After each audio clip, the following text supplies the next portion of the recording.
Hello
guys, welcome back to the new video. तर आज आहे आमचा डे 3 या ट्रिपचा आणि आज आम्ही निघालो आहे ग्रँड कॅनियन नॅशनल पार्कला. तर वाटेत आम्ही पहिल्यांदा आलो होतो हुवर डॅमला. त्यासाठी आम्ही सकाळी लवकरच निघालो आहे कारण टोटल ड्राईव्ह आहे 3 ते 4 तासाची.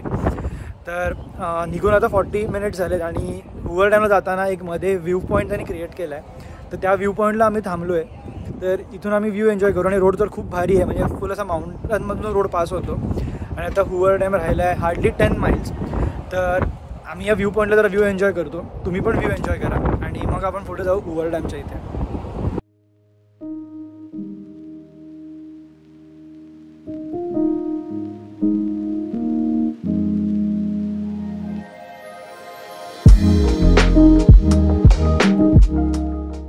सो आता आम्ही पोचलो आहे हुवर डॅमच्या इथे आणि डॅमच्या स्टार्टिंगला त्यांनी पार्किंग बनवली आहे. तर ही पार्किंगची बिल्डिंग आहे आणि सफिशियंट पार्किंग आहे. आणि पल्लीकडे पण डॅमच्या पार्किंग आहे. आणि हा डॅम 2 स्टेट्सच्या मध्ये, जसं की आता आपण उभे आहोत नेवाडामध्ये आणि क्रॉस केलं तर ॲरिझोनामध्ये एंटर करतो आपण. आणि इथे टाईम झोन पण चेंज होतो डॅमच्यामध्ये. हे आहे पॅसिफिक आणि समोर आहे माउंटन, म्हणजे आपण 1 तास मागे जातो.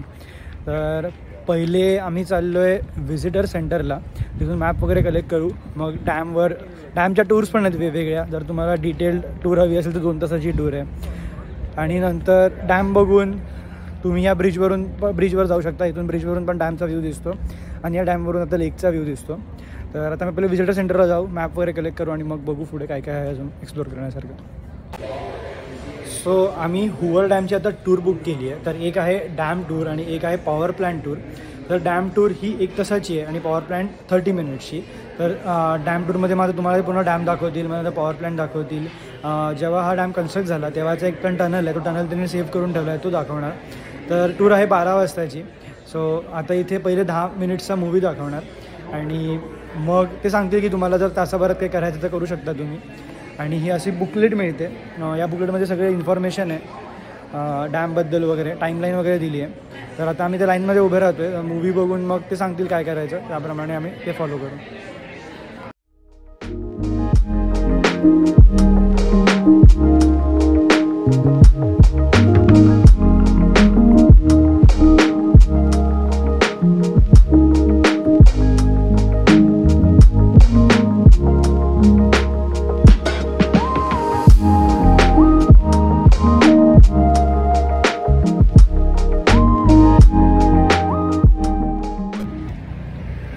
सो जस्ट आता आम्ही टूर करून बाहेर आलो आणि टूरमध्ये ते पूर्ण डॅमच्या आतमध्ये वगैरे नेतात, हिस्ट्री सांगतात, त्याचं कन्स्ट्रक्शन वगैरे कसं झालं हे सांगतात. तर 1 तासाची टूर आहे, तुम्ही करू म्हणजे मी सजेस्ट करेन तुम्ही करा म्हणून, मग तुम्हाला हिस्ट्री वगैरे समजेल.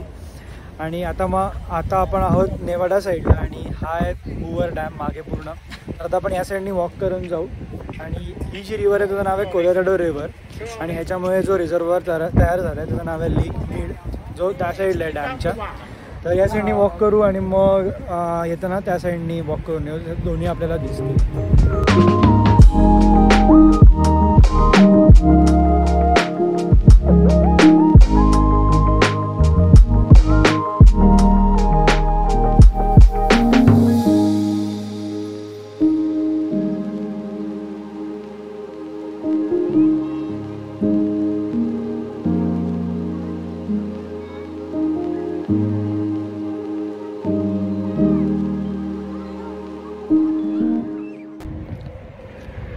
सो आता आम्ही आलो मेमोरियल ब्रिज वॉकवेला. जर जो इथून इंटरस्टेट पास होतो तर तो पण त्या कोलोराडो रिव्हरला क्रॉस करतो आणि त्याच्यामध्ये ब्रिज जातो त्याच्यावरून. तिथून पण डॅमचा व्ह्यू दिसतो. सो त्यांनी तिकडून व्ह्यू पॉईंट बांधला आहे. तर ह्या मागे स्टेप्स आहेत, ह्या वर चढून जायचं आहे आणि मग त्या ब्रिजवरून आपल्याला डॅमचा आणि लेक मीडचा व्ह्यू दिसेल.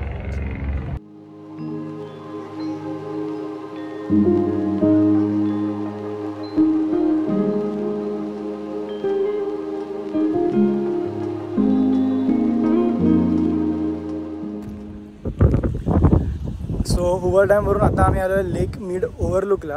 आणि जो बॅकवॉटर तयार झालं आहे डॅममुळे त्याला म्हणतात लेक मीड. आणि this is the largest manmade lake in the USA. तर आणि इथे बीच वगैरे पण त्यांनी डेव्हलप केलं रिक्रिएशनल ॲक्टिव्हिटीजसाठी. तर हा असा व्ह्यू आहे.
सो मीड लेकवरून आता आम्ही आलो आहे ॲरिझोनामध्ये. आणि आता आम्ही आलो आहे ओटमन ह्या गावी. तर ॲरिझोनामधलं एक घोस्ट टाऊन आहे. घोस्ट टाऊनमध्ये इथं लोक राहत नाही, फक्त गाव आहे. कारण हे गाव आहे US 66 या राऊटवर. तर US 66 म्हणजे मदर रोड ऑफ USA असा बोललं जातं. आणि हा सुरू होतो शिकागोपासून आणि जातो LAला. तर ॲरिझोनातला स्टार्ट पॉईंट हा इथूनच म्हणजे 25 माईलवर सुरू होतो आणि हाच आहे तो रस्ता. आणि हे आहे ते असं गाव. तर आपण आता जरा वॉक करू वगैरे आणि मग इथे सिटग्रेव पास म्हणून एक पास लागतो, म्हणजेच घाट रस्ता जो हे डोंगर क्रॉस करून अपोजिट साईडला जातो. आणि अपोजिटला किंगमन म्हणून गाव आहे. आणि मग असा हा ॲरिझोनामध्ये कंटिन्यू होतो. असं 300 माईल्सचा पॅच आहे ॲरिझोनामध्ये. तर आता हे आपण गाव एक्सप्लोअर करू आणि मग तो सिटग्रेव पास बघू आणि मग पुढे जर्नी कंटिन्यू करू.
सो काल संध्याकाळी सिटग्रेव पासवरून आम्ही मग आलो किंगमॅन, जिथे म्हणजे US 66 हा परत इंटरस्टेटला जॉईन होतो.